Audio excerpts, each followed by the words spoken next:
Gênesis 1 e 2. No princípio, Deus criou os céus e a terra. A terra era sem forma e vazia, a escuridão cobria as águas profundas, e o Espírito de Deus se movia sobre a superfície das águas. Então Deus disse: haja luz, e houve luz. E Deus viu que a luz era boa, e separou a luz da escuridão.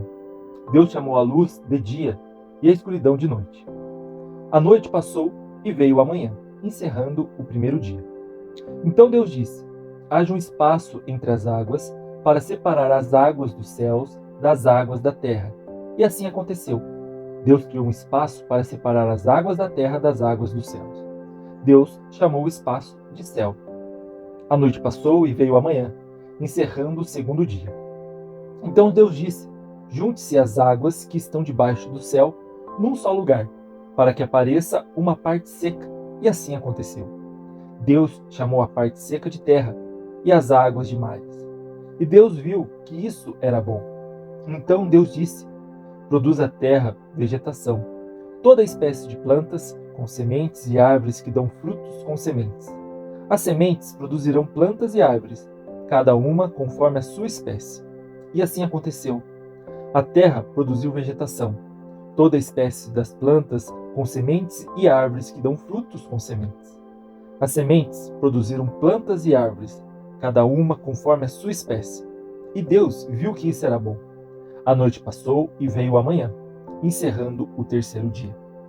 Então Deus disse: haja luzes no céu para separar o dia da noite e marcar as estações, os dias e os anos. Que essas luzes brilhem no céu para iluminar a terra. E assim aconteceu.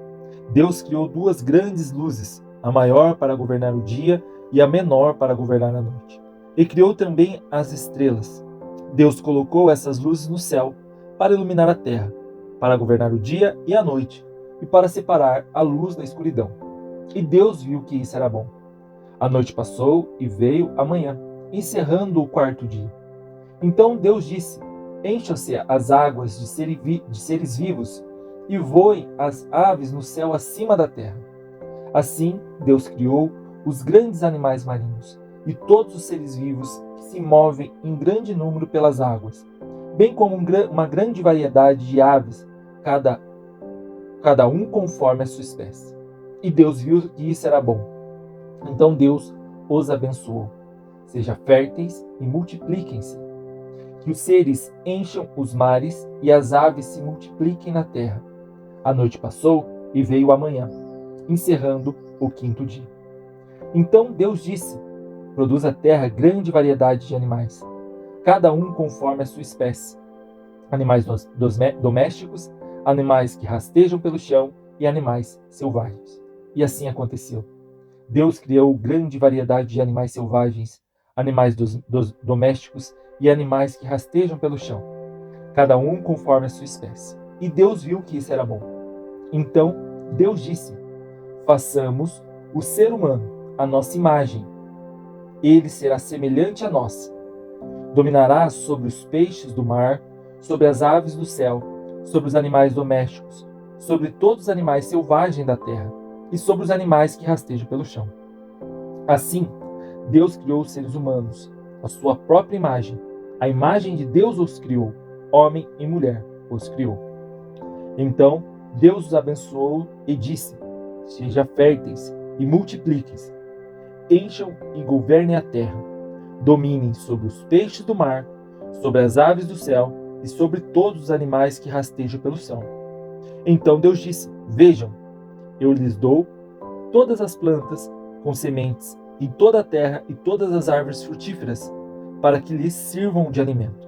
E dou todas as plantas verdes como alimento a todos os seres vivos, aos animais selvagens, às aves do céu e aos animais que rastejam pelo chão. E assim aconteceu. Então Deus olhou para tudo o que havia feito e viu que era muito bom.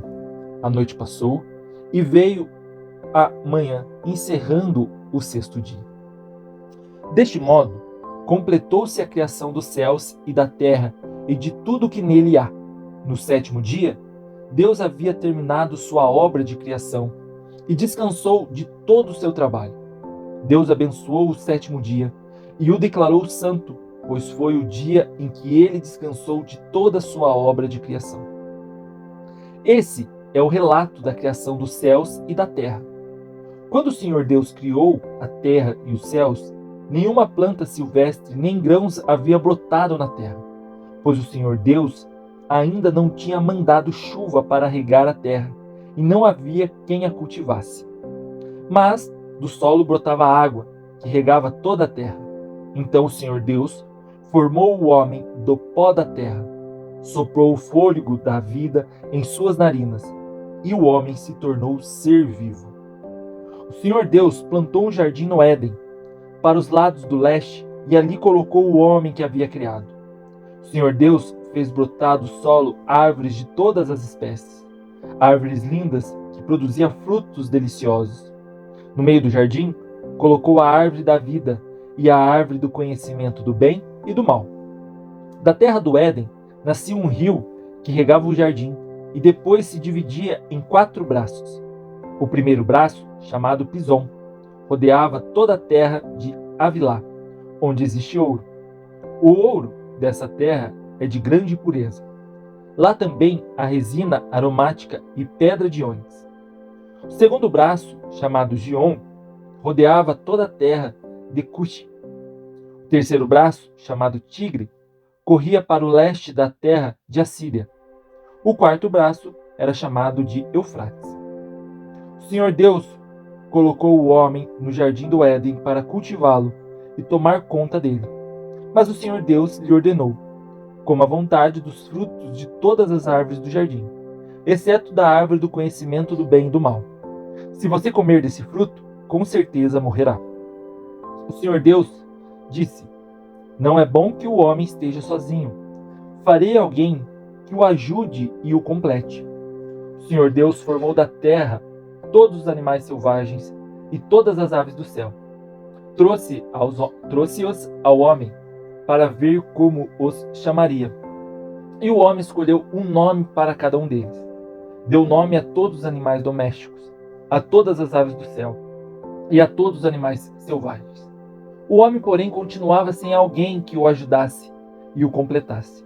Então o Senhor Deus o fez cair num sono profundo. Enquanto o homem dormia, tirou dele uma das costelas e fechou o espaço que ela ocupava. Dessa costela, o Senhor Deus fez uma mulher e a trouxe ao homem. Finalmente, exclamou o homem, esta é osso dos meus ossos, é carne da minha carne. Será chamada mulher, porque foi tirada do homem. Por isso, o homem deixa pai e mãe e se une à sua mulher, e os dois se tornam um só. O homem e a mulher estavam nus, mas não sentiam vergonha.